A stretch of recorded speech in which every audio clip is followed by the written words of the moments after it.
네, 안녕하세요. 제이드입니다. 가장 시장에서 우려했던 FOMC가 있었죠. 다들 이미 알고 계시겠지만, 경계했던 것만큼, 우려했던 것만큼은 나쁘지 않았습니다. 결론적으로는. 제가 이 슬라이드가 지난주에 보여드렸던 건데, 2023년 레벨이 5.22% 위로 올라가면 위험할 거다라고 말씀을 드렸었는데, 일단 5.1% 정도로 지금 나왔고요. 문제는 이제 연준 인사 중에 상당수가 이거보단 위로 5.5 뭐 이렇게 이상 본 사람들도 꽤 있었다는 점이 일단 시장에서 조금 우려하는 점인 거고요. 2024년 점도표 레벨은 엄청 올라갈 거라고 걱정을 했는데 다행히 한 4.1% 정도까지만 올라가서 나쁘진 않았습니다. 다만 2023년, 2024년 갭이 더 벌어졌기 때문에 예상이랑은 좀 달랐다라고 보시면 될 것 같고요. 이제는 사실 나쁜 경제 수치가 나오면 연준이 완화적으로 나올 거다라는 베지스 굿에서 이제 베지스 배수로 조금 시장이 바뀌었다라고 보시면 될 것 같고요. 지금 이제 연준은 계속해서 내년까지 금리 인하가 없고 내년 상반기까지 계속 올려서 뭐 올릴 거다 이런 얘기를 하는 건데 일단 채권 시장은 이걸 믿진 않는 것 같아요. 이미 경기 침체를 예상을 하고 있는 것처럼 오히려 지금 시장 금리는 하락을 좀 하고 있는 상황이고요. 제가 수요일에 잠깐 말씀드렸던 것처럼 시장에서 이런 지표들을 좀 무시하고 있는 것 같다라고 말씀을 드렸는데 이런 게 굉장히 악화되는 수치가 나오면서 시장은 계속 빠지고 있죠. 미국장도 금요일에도 계속 빠졌고 목요일에도 계속 빠졌고 다만 한국 시장은 금요일에 굉장히 생각보다 셌어요. 코스피는 거의 보합 수준에서 마무리가 됐는데 이거는 뭐 이제 어떤 지수 변경 이런 것 때문에 외국인 수급이 좀 들어와서 그랬다라고 보시면 될 것 같고 이런 부분은 제 생각에는 월화 정도의 좀 하락으로 반영을 다시 하지 않을까라고 보고 있고요. 지금 사실 전체적으로 인플레이션 다 꺾이고 안 좋은데 서비스 경기만 굉장히 좋은 상황이다 정도 보시면 될 것 같아요. 그래서 이 서비스 쪽도 완전 꺾이면 완연한 경기 침체로 갈 거다라고 예상을 하시면 될 것 같고요. 이제 목요일 밤이죠. 목요일 밤에 시장이 더 많이 빠졌던 거는 이제 유럽 쪽에서 유럽 중앙은행이죠. ECB에서 내년 2023년 인플레이션 전망치를 6.3%로 제시를 하면서 굉장히 쇼크를 줬어요. 미국도 내년에는 한 3에서 4% 정도로 지금 예상을 하고 있는 상황인데 유럽이 6.3% 돼버리면 유럽은 가뜩이나 지금 경기가 굉장히 안 좋은데 지금 인플레이션까지 엄청 높게 나와버리면 이거야말로 정말 스태그플레이션이거든요. 그래서 이게 미국만 괜찮고 유럽이랑 다른 지역들은 굉장히 심각할 수도 있다라는 좀 뉘앙스를 줬기 때문에 시장이 좀 더 하락 지금 추세를 이어가고 있다라고 보시면 될 것 같고요. 그래서 일단 저는 지수는 계속 조금 약세를 보일 거다라고 보고 있습니다. 연말 연초까지 조금 그런 흐름이 이어질 거로 보고 있는데 시장을 유심히 보신 분들은 알고 계시겠지만 지금은 중소형주 개별주 장세가 좀 펼쳐지고 있어요. 아무래도 대형주들이 좀 찌그러지다 보니까 이런 쪽이 좀 좋아 보인다라고 제가 정리를 좀 해본 거고 지금 최근에 굉장히 좋은 거는 굴삭기 제가 현대 뭐 현건기 두인코 이런 거 산다고 말씀을 드렸잖아요. 근데 사실상 지금 현대건설기계 얘가 완전 대장주 흐름을 보여주고 있고 그래서 현대건설기계랑 이제 DY 파워 같은 중국 쪽이 이쪽이 그동안 안 좋아서 주가가 많이 빠그라져 있는데 DY 파워 같은 거를 저도 이번 주에 좀 담았고요. 두산 인프라코어는 일단은 한번 좀 먹고 팔았습니다. 그리고 변압기 쪽은 계속해서 올해 지금 주도주군으로 움직이고 있는데 현대일렉트릭 제가 계속 가지고 있다 사야 된다고 말씀을 드렸고 저도 여전히 가지고 있고 이번 주에 재롱전기가 조금 기회를 줘가지고 재롱전기를 조금 사고 있어요. 뒤에 좀 다시 말씀을 드릴게요. 그리고 지금 개별주를 보면은 사실 미국 쪽도 지금 제약바이오 쪽이 주가가 굉장히 좋거든요. 한국도 제약바이오 쪽이 굉장히 좋아서 지금 개별주 흐름이 이어지고 있다고 보시면 될 것 같고 로봇 이쪽도 지금 주가가 그동안 조금 잠잠했는데 연초에 뭐 CES 뒤에 좀 설명드릴게요. 이런 것들 그리고 그동안 완전히 자빠져 있던 5G 관련된 주들 그리고 뭐 계속 말씀드렸던 드라마 엔터 이쪽이 전체적으로 흐름을 주도해서 가고 있다라고 보시면 될 것 같습니다. 그래서 저는 계속 지수 숏은 유지를 하고 있고요. 당산 쪽 여전히 좀 괜찮아 보여서 넥스원, 현대, 로템 정도 가지고 있고 가치주 컨셉으로 포스코 홀딩스 지난주에 샀다라고 말씀드리고 있는데 그대로 가져가고 있고 방금 말씀드렸던 현대일렉트릭, 재룡전기 그리고 제가 한두 달 전에 말씀드렸던 대한광통신이 그동안 또 많이 올랐더라고요. 그래서 다시 조금 편입을 했고요. 굴삭기 쪽에서 DY 파워 이런 거 가져가고 있고 여기 관련된 여기 애들이 다 로봇 관련주입니다. 그래서 이런 쪽을 조금 좀 편입을 좀 했고, 에이스테크는 제가 수요일에 말씀도 안 드렸는데 중간에 사서 금요일에 10%뭐 이렇게 오르길래 제가 사실 이제 금요일에 아바타 2를 보러 갔는데 와이프랑 점심을 먹으려고 잠깐 주문해놓고 잠깐 계좌를 보는데 확 튀었더라고요. 이게 10% 정도 올라가지고 그냥 차익 실현을 해버렸고, 그 실현한 걸로 콘텐츠리 중앙, 중국 관련 콘텐츠 관련해가지고 이 주식을 좀 샀습니다. 그래서 지금 이 정도로 가지고 있고요. 뭐 종목이 되게 많아진 것 같지만 사실 전체적인 비중은 높이지 않았고 지수 숏을 계속 보고 있기 때문에 다소 중립적인 포트폴리오라고 보시면 될 것 같아요. 그래서 저는 내년 연초에 그렇게까지 상황이 벌어질지 모르겠는데 조금 시장이 뭐 정말 경기 침체다, 정말 이제 시장 없다, 주식 안 된다 이런 얘기가 혹시 나올 때까지 조금은 보수적으로 한번 볼 생각이고요. 제발 그런 상황이 오기를 저는 개인적으로 기다리고 있습니다. 그리고 CES라고 많이들 들어보셨을 거예요. CES라고 하는 게 이제 매년 미국 라스베가스에서 미국 가전쇼 이렇게 비슷하게 하는 건데, 저도 애널리스트 할 때 IT 애널리스트였다 보니까 매년 여기에 이제 출장을 갔던 거고, 여기에 많은 내용들이 나옵니다. 그래서 올해는 보면은 화두가 NFT, 그리고 웹3, 메타버스 뭐 이런 게 중심이 될 것 같고, 뭐 스마트홈이랑 로봇 관련된 이런 것도 조금 내용이 나올 것 같아요. 그래가지고 지금 뭐 NFT랑 뭐 메타버스 종목을 지금 하기는 저는 좀 개인적으로 조금 빡센 것 같아가지고, 이거보다는 어쨌든 간에 좀 로봇 쪽이나 이런 쪽으로 좀 보려고 하고 있는 상황이고요. 삼성 뭐 잼스 뭐 이런 거 관련해서 뭐 인탑스라든가 이런 종목도 있기 때문에 저는 지금 인탑스는 아직 사진 못했습니다만 이런 쪽을 조금 괜찮다라고 보시고 연초까지 좀 가져가는 컨셉으로 가져가셔도 될 것 같아요. 그래서 제가 아까 말씀드렸던 뭐 로봇 관련된 업체들이 있잖아요. 그런 거 조금 참고해서 매매해 보시면 좋을 것 같고요.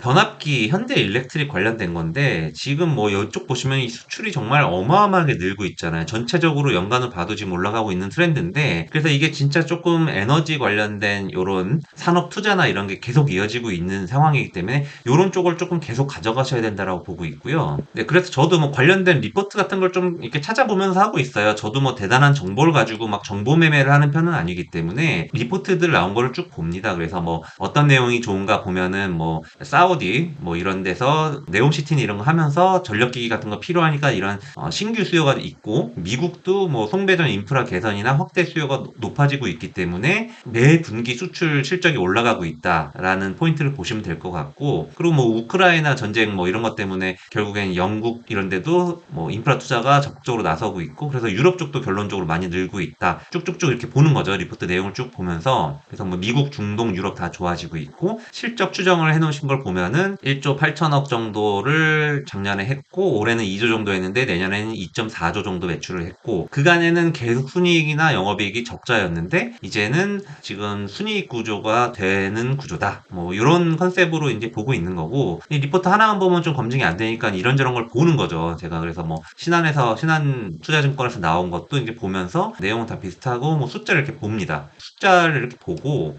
올해 2조 했고 내년에 2.5조 했고, 그러면 결론적으로는 아까 봤던 리포트랑 크게 차이는 없고 뭐 순이익은 조금 낮게 보신 것 같지만 뭐 이렇게 보는 거죠. 그래서 밸류에이션은 내년 기준으로 16배, 뭐 아주 싸지는 않지만 또 엄청 비싸다라고도 할 수 없는 뭐 이런 정도로 보는 거고요. 그래서 뭐 어느 쪽이 좋아지나 이렇게 전력기기들 뭐 이런 항목 세부 항목으로 나눈 것도 이렇게 참고를 좀 합니다. 그래서 뭐 이런 것들 뭐 그냥 한번 쭉쭉쭉 보면서 하는 거고요. 관련돼서 뭐 재룡전기 이런 것도 리포트도 나와서 이제 보는 거죠. 나온 지 몇 달 된 리포트인데 뭐 미국 시장 중심으로 좋고 미국도 계속해서 인프라에 투자를 할 거다. 신재생으로 바꾸기 때문에 전기차 충전소 인프라가 중요하고 뭐 그렇기 때문에 그래 보인다. 이제 뭐 이런 거 보면서 숫자 같은 거 이제 쭉 보는 거죠. 2022년에 890억 매출 정도 했는데 내년에 1000억, 내후년에 뭐 1200억, EPS 증가율이 계속해서 이렇게 높은 수준을 유지하고 있고, 밸류에이션은 아까 현대일렉트릭이랑 비슷한 것 같아요. 이런 걸 쭉 보면서 이제 판단을 하는 겁니다. 그래서 이제 이런 걸 보면서